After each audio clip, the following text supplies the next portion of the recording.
Hello students, in this concept we are going to learn about magnetic flux. Magnetic flux is a very fundamental concept and this chapter is totally based on the application of this concept, that is magnetic flux. So what does magnetic flux represent?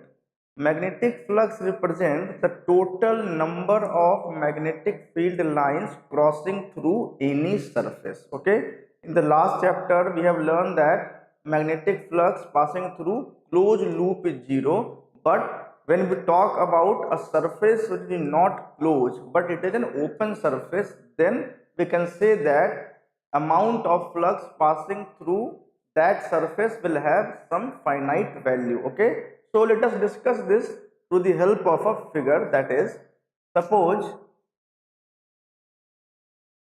we have a surface and this surface is kept in a region in which magnetic field is present. Okay, so let us say direction of magnetic field is like this.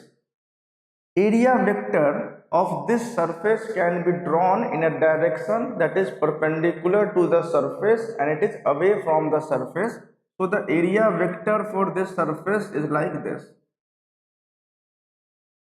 If theta is the angle between the magnetic field vector and the area vector of the surface, then the magnetic flux passing through this surface depends on these three factors, that is value of magnetic field, amount of area through which the magnetic field line is crossing, and angle between magnetic field vector and the area vector. Okay, so thank you students.